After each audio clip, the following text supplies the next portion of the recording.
Les fausses croyances sur les chats. Et oui, c'est très important que l'on en parle ensemble parce que je vois qu'il y a beaucoup de bêtises et malheureusement, ça peut vraiment abîmer votre relation avec votre chat. Bonjour à tous, je suis Camille Genissel, coach comportementaliste, éducateur canin.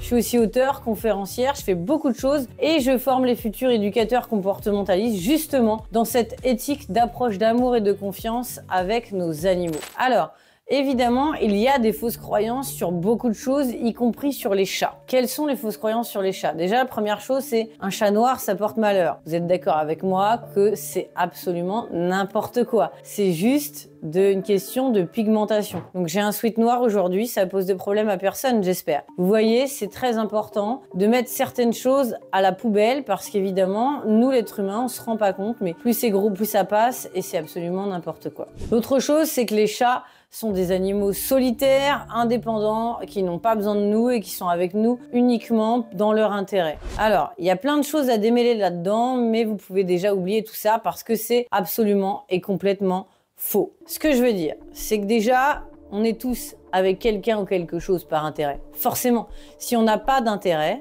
eh bien, on s'en va en général. Même les chiens, s'ils se sont laissés domestiquer, c'est que quelque part, ils y trouvent un intérêt. Sinon, ça ne marche pas. De la même manière que parfois, on reste dans certaines situations qui ne nous conviennent pas, même à titre personnel, c'est parce que quelque part, souvent, on y trouve quand même un certain intérêt à un certain moment, que ce soit consciemment ou inconsciemment. Eh bien, pour tout le monde, c'est exactement la même chose. Donc, qui sommes-nous pour juger les chats qui, à la limite, si c'était vrai, pourraient faire cela? C'est quelque chose qui est normal, d'accord? Tout le monde y trouve son compte. Nous aussi, on a un intérêt à être avec eux finalement. Hein.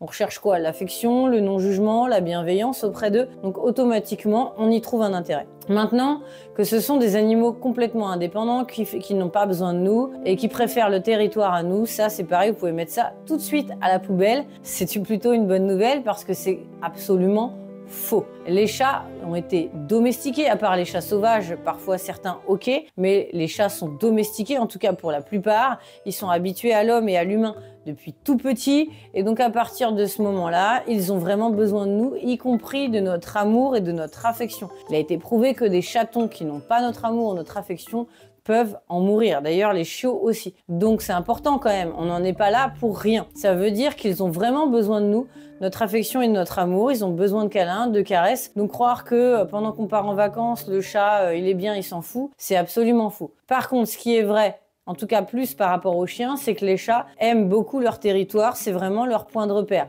Mais c'est pas pour ça que nous, ils nous aiment pas et qu'ils ne sont pas attachés à nous. J'ai vu beaucoup d'hyper-attachement chez le chat.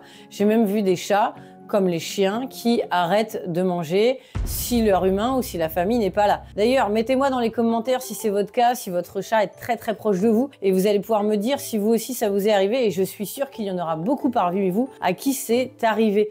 Et oui, parce que les chats sont aussi très attachés à nous. Ensuite, qu'ils n'aient pas besoin de nous, non, c'est complètement faux aussi parce que, encore une fois, à l'heure actuelle, depuis tout petit, on leur donne à manger, ils ont vu leur maman manger aussi la nourriture qu'on lui donnait. Donc, ok, même s'ils ont appris à chasser, même s'ils continuent de chasser, et bien souvent, ils n'arrivent quand même pas à chasser au point de pouvoir en vivre et ils n'arrivent quand même pas à manger leur proie. Certains ne les mangent pas parce que justement, ils ont trop été domestiqués. Donc ce qui se passe, c'est que, on va se retrouver avec un chat qui va quand même avoir cet instinct de chasse, mais qui va pas aller au bout jusqu'à tuer ses proies pour les manger. Donc, vous voyez, en fait, c'est pas du tout ce qu'on dit d'habitude, c'est tout le contraire. Les chats ont besoin de nous, les chats nous aiment, les chats aiment leur territoire, mais nous aiment aussi. Les chats peuvent être hyper attachés à nous et les chats peuvent nous montrer vraiment un lien qui est fantastique. Et d'ailleurs, à ce sujet, c'est vraiment la seule espèce qui a réussi à être domestiquée et à avoir toute la sécurité et le confort qui va avec, tout en gardant sa liberté. Je parle par exemple pour les chats qui sont en maison et qui peuvent sortir à leur guise. Et ça, c'est vraiment très bien joué de la part des chats. Vraiment bravo les chats, hein, je le redis, parce que ce sont les seuls.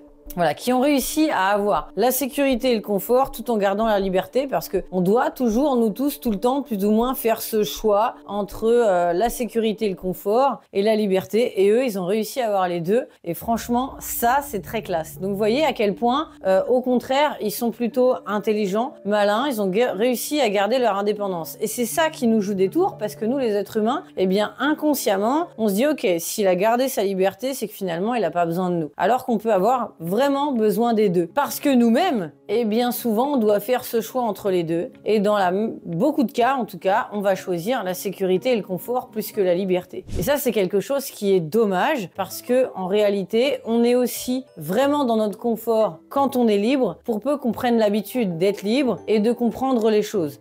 Mais ça, vraiment, c'est une question de choix et les chats ont fait leur choix relativement rapidement. Après, les chats sont vraiment sadiques, ça on l'entend très souvent, parce que il joue avec les souris et puis il la tue pas, il la mange même pas. Bah oui, mais justement, ça revient exactement à ce que je venais de vous dire là tout de suite, c'est que en réalité, c'est lié à la domestication, pas à un sadisme pur, qu'on pourrait peut-être retrouver chez certains êtres humains à discuter, mais les chats, non. C'est-à-dire qu'on va avoir ce qu'on appelle un patron moteur chez tous les prédateurs, où ils vont tous avoir le réflexe de courir et de jouer, en tout cas d'essayer d'attraper tout ce qui est petit et qui bouge vite, pour qu'ils aient le réflexe dans la nature de les attraper, de les attaquer pour pouvoir manger. Et ça, c'est une question de survie, c'est naturel.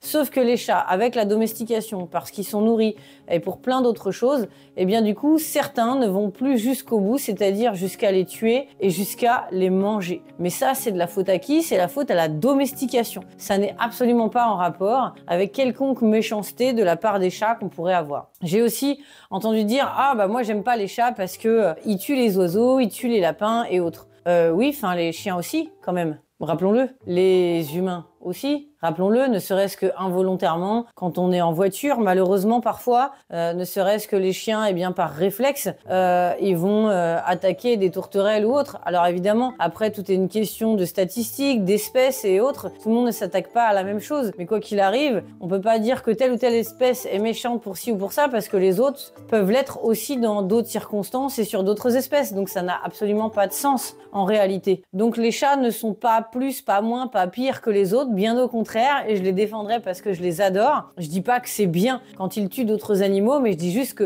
bah voilà, c'est comme ça et que malheureusement à l'heure actuelle ils ont été domestiqués et on peut pas faire autrement. Maintenant, évidemment, si comme moi je le fais, on peut sauver un maximum de proies que le chat peut chasser, autant en profiter évidemment si l'animal n'est pas trop blessé et évidemment qu'il puisse vivre, il y a rien de mieux. Donc vous voyez, concernant toute cette vision-là, toute la vision qu'on peut avoir des animaux et donc des chats, et surtout de savoir si les chats, ils sont exactement comme on le pense, avec toutes ces fausses croyances, eh bien c'est justement faux, parce que en général ça vient de notre culture, d'une vision du monde qu'on nous a mis devant les yeux, on s'en rend même pas compte.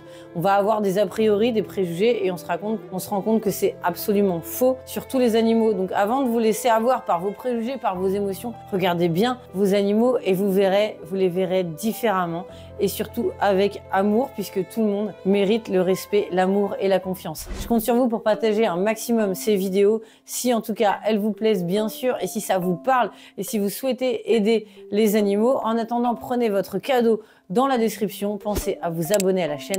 À très vite.